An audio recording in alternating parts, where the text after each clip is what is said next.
Yes, I get. He threw away the axe and said to the little creatures, each and every living thing in nature is of some use. We should not destroy any living thing. Hello everyone, my name is Alex and I'm studying English and do a lot of mistakes when I'm speaking something in English because I don't have good practice in English. And today I want to show you how I am studying English. Today I will read a little story about apple tree.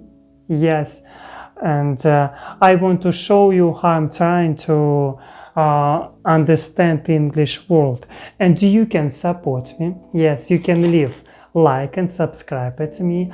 I appreciate it very much. Yes, one moment.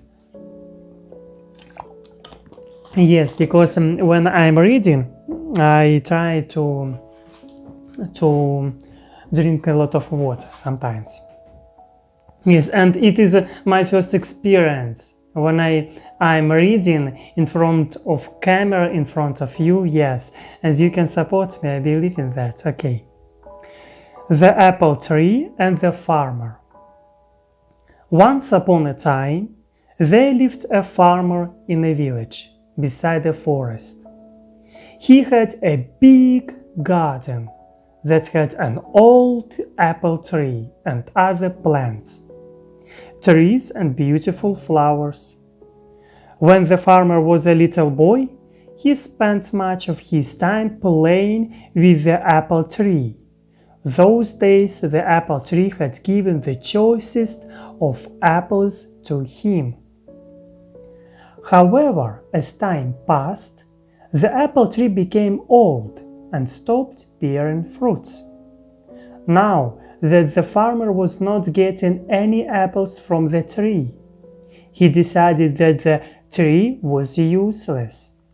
Therefore, he decided to cut the tree and use its wood to make some new furniture. He forgot that as a boy, he had spent his entire childhood climbing the tree and eating its apples. Now the apple tree was home to several little animals in the neighborhood. This included squirrels, sparrows, and a huge variety of birds and insects.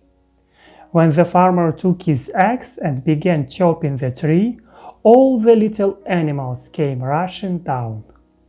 They all began to plead with the farmer. They gathered around the farmer and said, "Please, don't cut the tree. We used to play with you when you were small under this very tree. This is our home and we have no other place to go." The farmer was adamant. Adamant. I don't know what it means, adamant.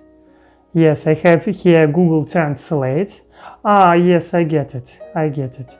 And Google Translate are helping me to translate some words what I don't understand. Adamant, I understand.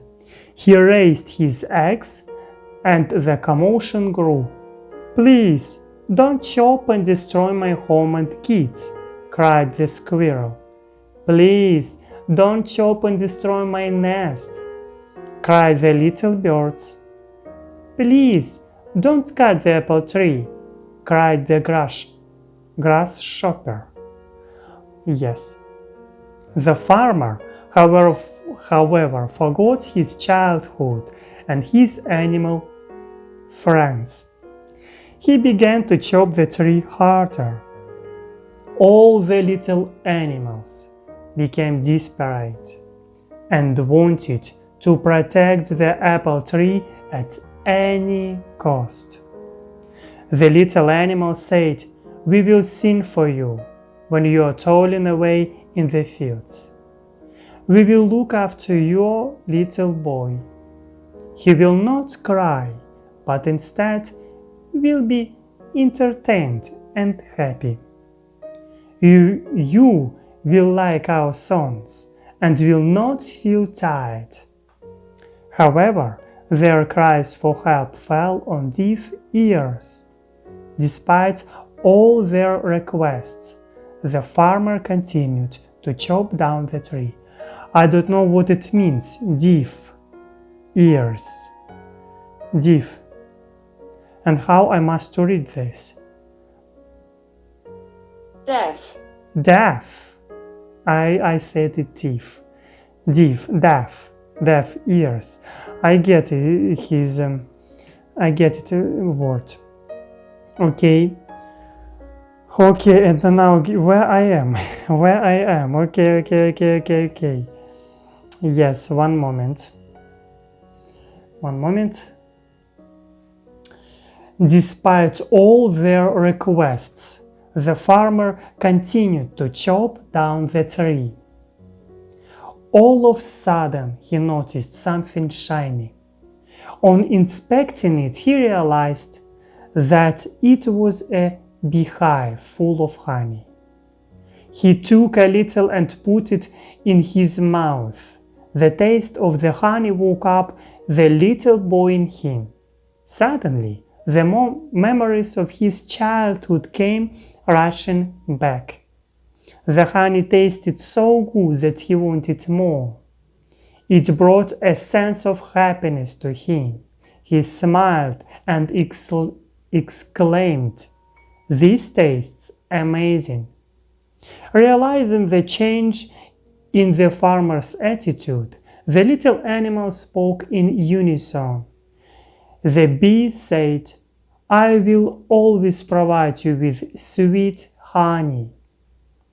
The squirrel said, "I will share any amount of nuts that you want." The birds cried, "We will sing as many songs as you want." Finally, the farmer realized his folly and put down his axe. He understood that the tree was home to many lovely animals that provided him with so many things. He wanted his little boy to have the childhood that he had. The farmer realized that the apple tree was not that fruitless. The little boy in him saved the apple tree. Yes, I get. He threw away the axe and said to the little creatures, "I promise that I would never cut this tree. I have realized my mistake, and you all can now live in peace and harmony." The little creatures thanked the bee profusely. Profusely. I don't understand this meaning. I want to translate this. Profusely. Profusely. Yes, profusely. If the farmer had not found the beehive. Again, I don't remember this word, and it is happening every time. Beehive. Beehive. Beehive. Yes, beehive. They would have been homeless by now. They continued living happily in the old apple tree. Yes, and this was a little story, and for me, I understand all message. Of course, I understand. I don't understand maybe 7 words here. Yes, maybe 7 words in this story I don't understand.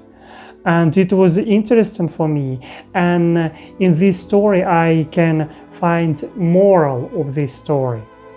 Moral: each and every living thing in nature is of some use. We should not destroy any living thing. Oh my God. Yes. And it is interesting for me, very interesting to showing you how I'm study English, and sometimes I will read these stories on camera. You can analyze my English, you can support me, you can leave like and subscribe at me. Also, you can you can say how I should pronounce this and another words, because for me it is important. Yes, and yes, thank you for listening my bad English. Yes, thank you for that, and I appreciate it very much, and see you next time.